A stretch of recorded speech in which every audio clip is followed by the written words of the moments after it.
Nobody told Ava Reyes that the medicine would get her killed. She had been on Orvath Prime for 3 months. The station sat at the edge of 4 trade routes, which meant it sat at the edge of 4 different kinds of suffering.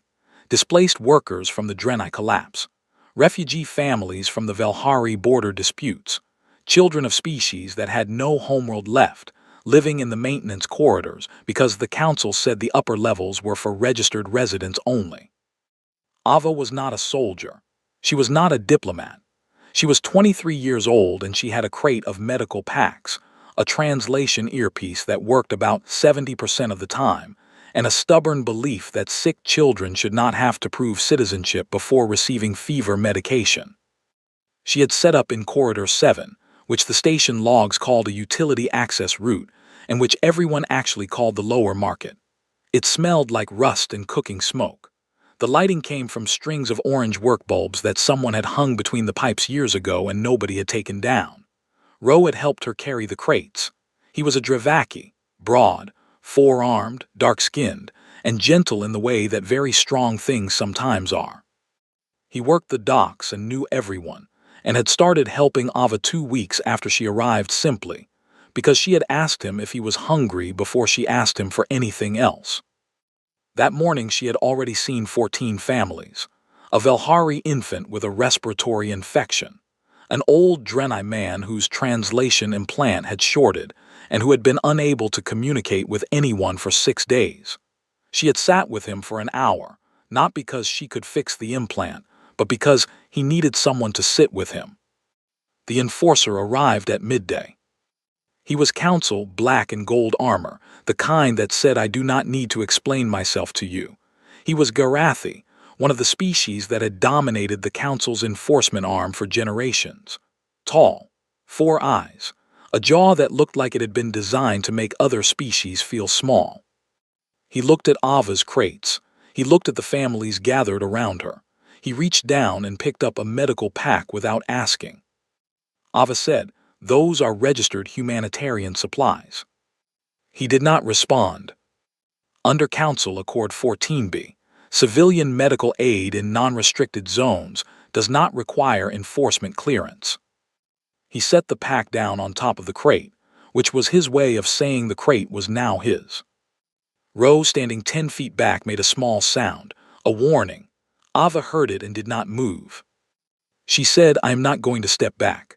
Those supplies belong to the families in this corridor. If you want to file a seizure order, I will wait while you file it. I know how long that takes. I have time." The enforcer looked at her the way a wall looks at a fly. Then he spoke into his collar communicator. Then he waited. 2 more enforcers arrived 8 minutes later. The families in Corridor 7 began to disappear, not running, just slowly, quietly finding reasons to be somewhere else. Ro did not leave. He stood with his 4 arms at his sides and his face very still. They detained Ava at 12:31 station time. She did not resist. She asked twice to be told what the charge was. She was not told. Ro watched them walk her around the corner. He waited 5 minutes. Then he took a small personal recorder from his chest pocket, the one he used to send voice messages home, and he walked to the corner and looked. What he saw, he recorded. He did not understand all of it. He understood enough. He walked back to the crates. He sat down on the floor next to them. He sat there for a long time in the orange light with the medical packs that nobody was coming to collect anymore. Then he stood up. He took the recorder. He went to the courier office on level 2, the one run by a Drenai woman named Saf who did not ask questions and had a direct channel that bypassed the standard council communication filters. He paid her everything in his account. He said this needs to go to Earth, not Earth Station Office, Earth, the actual planet. Saf looked at the recorder. She looked at him. She had seen a lot of things pass through her office. She could tell the difference between things that were dangerous and things that were important. She said 12 hours. Ro said thank you. He walked back to Corridor 7. He sat down next to the crates again. The orange lights hummed above him. Somewhere further down the corridor, a child was crying, and then the crying stopped because someone was holding them. Ro did not know what Earth would do. He did not know if Earth would do anything. He had met 3 humans in his life. Ava had been the third. The first 2 had been traders, loud and funny and very bad at Dravaki dice games. Ava had been different, quieter. She had learned 6 words of his language and used them badly and beautifully, and she had always made sure the children got the medicine before the adults, because she said children cannot wait the same way. He sat in the orange light, and he waited for something he could not name. 12 hours later, the message was on its way to Earth. Ava was already gone. The footage arrived on Earth at 4:09 in the morning, routed through a Drenai courier channel that the Council did not monitor because the Council did not believe the Drenai had anything worth monitoring. It was flagged automatically. It was reviewed by a duty analyst within 6 minutes. The analyst sent it up the chain. The chain moved fast, which meant something inside the chain understood what it was looking at. By 6:00 a.m., Director Harlan Webb was in the operations room. He watched the footage twice. He did not say anything the first time. The second time he watched it, he had a cup of tea in his hand that he forgot to drink. At the end of the footage, he set the cup down very carefully on the table, as if the cup had done nothing wrong and did not deserve to be put down hard. He told the room to archive everything and to restrict distribution until further notice. Then he went and stood at the window for a while. Outside, Earth looked like Earth. Cities, weather, people going to work. A planet that had been navigating the edges of galactic politics for 60 years, trading carefully, speaking carefully, always aware that it was new to a galaxy that had been running without it for a very long time. Webb had spent 31 years in his position. He had handled incidents before.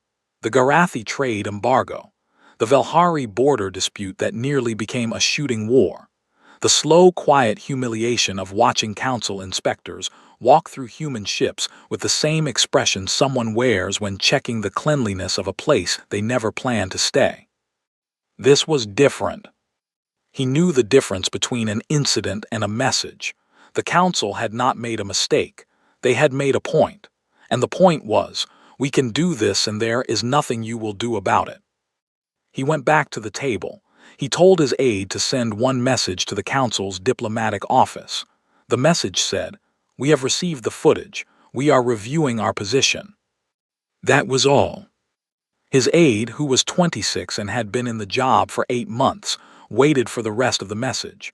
Webb told her that was the whole message. She sent it. Over the next 4 days, the council's diplomatic office sent 11 follow-up messages. Webb did not respond to any of them. 14 alien ambassadors requested urgent meetings. His office acknowledged receipt of each request and said scheduling was under review. The footage had not been released publicly yet, but things leak. By the 3rd day, fragments were appearing on human networks, blurry captures, second-hand accounts, whispers moving faster than the original. By the 4th day, every human on every station and colony and ship in the galaxy had seen it or heard about it. The response was not what the council expected. There were no riots. There were no protests outside embassies. Human workers on mixed-species stations did not start fights with council representatives. They got quiet. They went about their shifts. They were polite in the exact way that is not actually polite. On Orvath Prime, the human dock workers, there were 11 of them stopped eating in the shared crew canteen. They started eating in the maintenance bay. Nobody said anything about it. It was just a thing that happened. A Garathi senior officer named Drackle, who had authorized Ava's detention, and what followed it, addressed his council peers on the 5th day. He said the incident had been handled within established protocol. He said human civilian activity in non-designated zones had been increasing and required correction. He said the silence from Earth confirmed that direct action produced the results the council required. Councillor Yessa, who was Seluhari small, blue-green, with large dark eyes that had watched galactic politics for 60 years, sat in her tier and said nothing during the address. Afterward, in the corridor, A colleague asked her what she thought of Webb's silence. She said, "I think we should be very careful about what we call silence." Her colleague did not understand what she meant. She did not explain. On Earth, Webb called a meeting. 12 people. A room with no windows, no recorders, and no network connection. He spoke for a long time. He showed them charts that had taken 3 decades to compile: shipping routes, power consumption logs, personnel records, resource flows. The kind of information that tells a story when you lay it all out flat on a table and look at it from above. When he finished speaking, he produced a single sheet of paper. He passed it around. Each person read it. Each person signed it. Webb collected the sheet. He held it over a small metal tray. He lit it. They watched it burn. Nobody in that room looked afraid. They looked like people who had made a decision that had been waiting a long time to be made. The kind of decision you do not rush. The kind you wait for until you are certain, and then you do not hesitate. Webb thanked them for coming. They left one at a time, a few minutes apart. He stayed in the room alone after the last one left. The tray held a small pile of ash. He thought about a 23-year-old woman in a gray and white volunteer uniform, handing medicine to a child in a corridor with orange lights. Then he picked up the tray and carried it to the disposal unit and came back and sat down. There was a lot of work to do. There is a thing that humans do when they are very angry and very patient at the same time. They build. The Seluhari have a word for it. Loosely translated, it means the quiet work of the long answer. Most species in the galaxy do not have a word for it because most species do not do it long enough to need one. The shipyard did not appear on any council registry.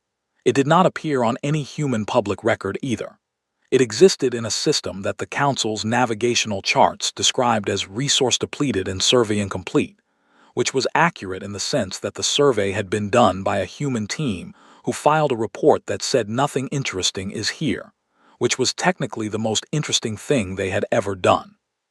The yard was built inside a hollowed asteroid, which meant from outside it looked like a rock.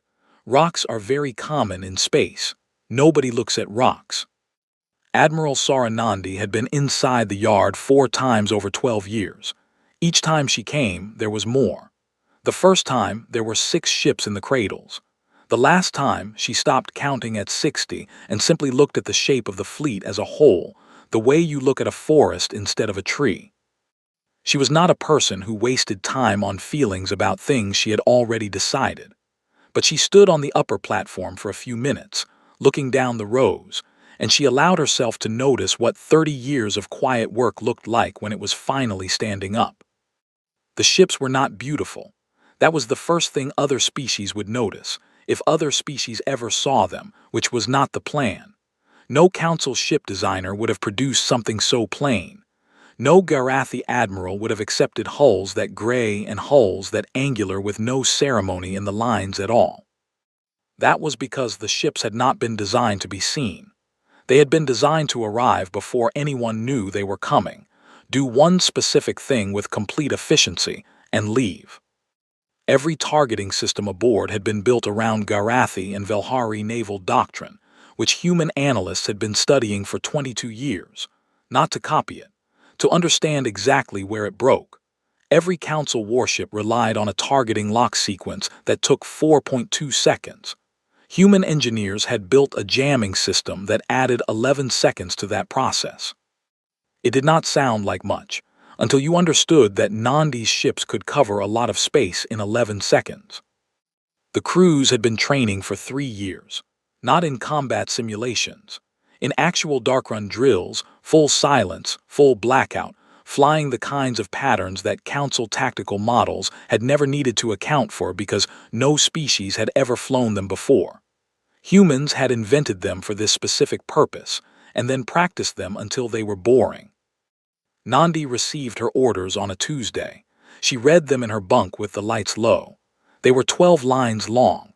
She read them twice, not because she did not understand them, but because she wanted to be certain she understood them completely before she carried them out. The orders listed targets, military installations, enforcement fleet staging areas, detention and processing facilities, council weapons platforms. The orders also listed what was not a target. Every line of that section was longer than the target lines. She went to the operations room. Her senior crew were already there. They had been receiving the same data feeds she had. Nobody asked her what was happening. They had been working toward this for long enough that, when it arrived, it felt less like a surprise and more like a thing that had finally come into view. She told them the timeline. She told them the sequencing. She told them to sleep if they could because in 40 hours they would have a great deal to do, and she needed them thinking clearly. One of her younger officers, a navigation specialist named Dev, asked her one question. He asked if they were going to win. Nandi thought about the word win for a moment. It was not quite the right word for what they were about to do. What they were about to do was closer to correcting something, resetting something that had gone wrong. She told him that the Council had built their military power over 3 centuries of being the only species in the galaxy that had thought carefully about how to use it. Humans had spent 30 years thinking about nothing else except how to undo it. She said that advantage does not expire. Dev nodded. He went to sleep. Nandi stayed in the operations room. She pulled up the route maps. She pulled up the targeting sequences. She went through each one the way a careful person checks a list, not because they have forgotten anything, but because a careful person checks anyway. At some point during the night, a logistics officer left a meal on the desk beside her. She ate it without looking at it, still reading. She thought about the footage once. She had watched it the same day everyone else had. She had not watched it again. Once was enough to understand what it was. Once was enough to know why the orders said what they said. She did not think about it again after that. There was too much work. In the asteroid around her, 60-something ships sat in the dark and waited. They were very good at waiting. They had learned it from the people who built them. The Galactic High Council chamber was built to make visitors feel small. This was not an accident. The ceilings were 60 meters high. The floor was polished black stone that reflected everything above it, so that anyone standing in the center appeared to be standing over an endless drop. The tiers of seating rose on all sides like a coliseum, and at any full session there were representatives of 31 species looking down from above. Earth's ambassador, a man named Len Akafer, had been inside the chamber twice before, both times as an observer. Both times he had sat quietly in the lower gallery and taken notes. This time he walked to the center of the floor alone, and he stood on the black stone, and he did not look up at the tiers. He was 51 years old. He had been a trade negotiator for 19 years before becoming an ambassador. He had a habit of keeping his hands in front of him, loosely joined, the way a person stands when they have absolutely no intention of being rushed. Counselor Drackle sat in the senior tier in his crimson and gold robes. He had agreed to this session because refusing it would have looked worse than granting it. He expected a formal protest. He expected emotional language about the incident. He had prepared a response that acknowledged the sensitivity of the matter while affirming council jurisdiction. Akafer reached into his jacket and removed a small data chip. He placed it on the central transmission platform. A list appeared on every screen in the chamber. 47 locations. Each one was a council military installation, enforcement staging area, or weapons platform. Coordinates, classification level, current garrison strength. The chamber went quiet in the specific way that large rooms go quiet when something unexpected happens. Akafer said, "In 18 hours, these installations will no longer be operational. I am not asking for a negotiation. I am not presenting a demand. I am informing you as a courtesy, because we believe in the value of information." He reached into his jacket again and removed a second chip. He placed it beside the first. The screen changed. It showed Ava Reyes, her name, her age, her assignment record, her volunteer certifications. A photograph of her in Corridor 7, kneeling beside a Velhari child, passing over a medical pack. Then the footage Rowe had recorded. Akafer let it play to the end. He did not speak while it played. When it finished, he said, "Her name was Ava Reyes. She was 23 years old. She was distributing fever medication to children in a non-restricted humanitarian corridor. She asked twice to be informed of the charge against her. She was not informed. She is the reason for the list." Drackle stood. His voice carried the practiced weight of someone accustomed to filling large rooms with authority. He said the council did not accept ultimatums from member-adjacent species. He said human-civilian activity in council-adjacent space had been operating outside established protocol for years. He said this session was over, and the ambassador would be detained pending a review of his diplomatic credentials. He gestured to the chamber guards. Akafor watched the guards move toward him. He did not step back. He said, "The 18-hour window began 4 minutes ago." The guards stopped, not because of the words, because of the tone. It was the tone of someone who had said the most important thing they had to say and was now simply waiting for it to be understood. Akafor was escorted out, not detained. The council's legal office sent a very fast note to Drackle's office advising that detaining a speaking ambassador carried its own set of complications, and Drackle, who was angry but not stupid, let it go. Councillor Yessa watched from her tier. She had not spoken during the session. She watched Akafor walk out of the chamber with his hands loosely joined in front of him, unhurried, and she felt something move through her that she later described to an aide as the particular cold feeling of watching someone leave a room they were never afraid to be in. She pulled up the list of 47 installations on her personal screen. She looked at it for a long time. She sent a message to her staff. It said, "Begin monitoring all human communication channels, all frequencies beginning now." 17 hours and 41 minutes later, her screen lit up. All 47 installations had gone dark simultaneously. No distress signals, no emergency beacons, no debris clouds that council sensors could detect at the nearest relay points. Just 47 presences on the galactic map that had been there for decades and were now absent. The chamber was called back into emergency session. 31 species, a great deal of noise, a great deal of competing theories. Drackle said it was sabotage, internal system failures, coordinated but explicable. He said the council's military response would be swift and decisive. He sent 3 response fleets to the coordinates of the disappeared installations. The fleets arrived. There was nothing to respond to. There was nothing to fight. There was just empty space where something used to be. Akafor sent a message from a location the council could not trace. It contained a single attachment. A new list. 61 locations this time. At the bottom of the message, 3 words, "Our courtesy continues." Yessa read the message in her office.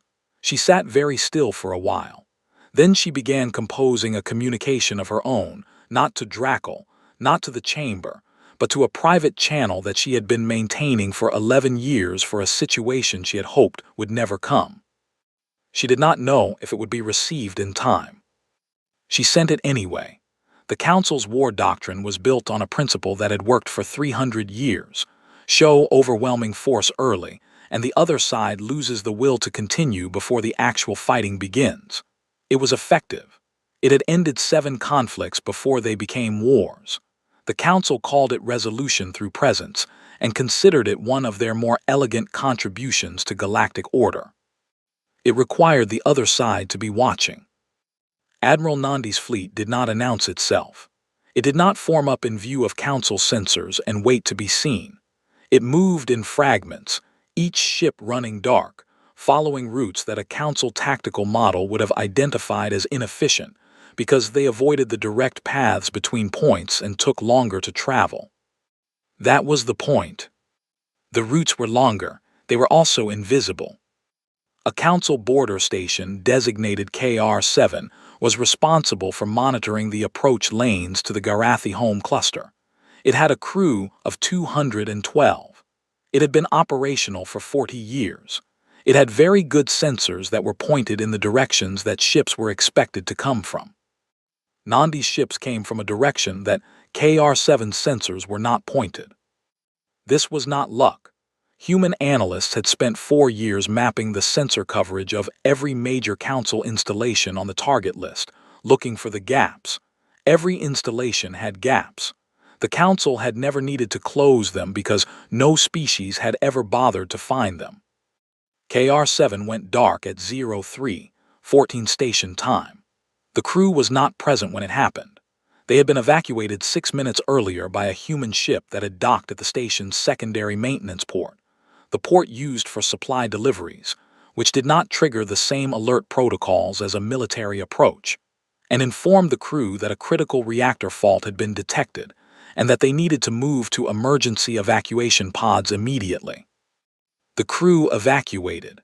The pods were recovered by a council patrol ship 40 minutes later. All 212 crew members were alive, unhurt, and deeply confused. KR-7 was then taken offline by the team that had remained aboard. Permanently but cleanly. No explosion, no fire, just a sequence of irreversible shutdowns performed by engineers who had memorized the station's schematics from documents that a council maintenance contractor had been filing in unencrypted format for 22 years. This was how most of it went. Not all of it. The Garathi Enforcement Fleet staging area near Vethan Station had a standing garrison that scrambled fast when the first of its outer platforms went dark. 12 Garathi warships came out ready for a fight. They could not get a targeting lock. This was the part that the Garathi commanders would describe later. In debriefs, they filed with a council that no longer had the authority to receive them, as the moment they understood something was genuinely wrong. Garathi targeting systems were the best in the known galaxy. They had never failed in live combat in 3 centuries. They failed now because Nandi's ships were moving in patterns that the targeting computers had never been trained on. The computers kept modeling where the ships were going based on where ships should go, which was based on how every other species in the galaxy flew. Humans, it turned out, had designed their attack patterns specifically to not match any prior model. The Garathi fleet commander, a veteran named Ors, tried to adapt. He was smart and he was fast, and under different circumstances, he would have been a difficult opponent. He began issuing manual targeting commands, bypassing the automated systems. By the time his crews switched to manual, the staging area's weapons platforms were already gone. Ors pulled his fleet back. He filed a report. He wrote in the report that he had encountered a form of tactical approach that existing doctrine had no category for, and that he recommended the council convene an immediate review. The council did not convene a review. The council was busy with the fact that the second list was now also gone. Councillor Yessa had been monitoring everything from her office. She had her staff tracking every council asset on both lists in real time. She watched them go out one by one, on a screen that looked like a map of stars slowly going dark. She sent a message to the human communication channel she had found. It said, "I voted against the execution order. I have documentation. I am willing to surrender Councillor Drackle personally in exchange for cessation. I want nothing for myself." She received a reply 11 minutes later. It said, "Your message has been received." That was all. She read it 3 times. She did not know if it was a good sign. She decided to act as though it was, because the alternative was to sit and watch her screen, and that was becoming very difficult. She went to Drackle's office. She told his aide it was urgent. The aide let her in because she was a senior counselor, and because the last 2 hours had made everyone on Varanthos very willing to let senior counselors go wherever they wanted. Drackle was standing at his own screen watching the same map she had been watching. He had his arms crossed. He had the expression of someone who had made a decision that had seemed very clear at the time and was now less clear. Yessa said, "It is not going to stop." He said, "The response fleet will engage them." She said, "There is nothing to engage. That is the entire problem." He looked at her. He said, "What do you suggest?" She said, "I suggest you come with me." He did not move. Nandi's fleet was already on the 3rd list. Outside Drackle's window, Varanthos was beautiful, tall buildings and wide boulevards, ancient and proud, the capital of a political structure that had governed the galaxy for 3 centuries and had made the mistake of believing that 3 centuries was the same thing as permanent. Drackle did not go quietly. He made 3 separate attempts to reach his private transport, each one blocked by staff who had stopped following his orders and started following the new emergency governance protocols that Yessa had filed through the Council's own administrative system. Correctly, in triplicate, using the exact legal framework that Drackle himself had championed 6 years ago to consolidate Council emergency powers. She had known that framework would be useful eventually. She had simply not known for whom. He was brought to the Council's own civil holding floor, which was a set of rooms that had technically existed for cases of internal misconduct, but had never actually been used. They were clean. They had windows. Yessa made sure of both because she was not interested in becoming the thing she was trying to end. Earth's response to her message came in full 40 hours after her first contact. It was not from Akafar. It was a document, 12 pages, formal, structured. It proposed a tribunal, not a human tribunal, a multi-species panel drawn from the populations that had been living under Council enforcement for the longest time. The Drenai, the Velhari. 3 smaller species that most people in the galaxy could not have named, because they had spent a century being too small for the Council to pay much attention to, which it turned out was its own kind of damage. Earth would provide all evidence from the Ava Ray's case, and the 47 years of documented enforcement excesses it had been quietly compiling. Other species would provide the judges. The proceedings would be public. Yessa read the document twice. She sent back one word, agreed.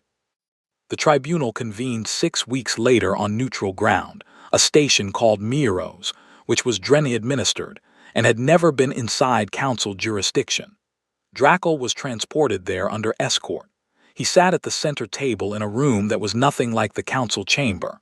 No 60-meter ceilings. No black stone floors designed to make visitors feel small.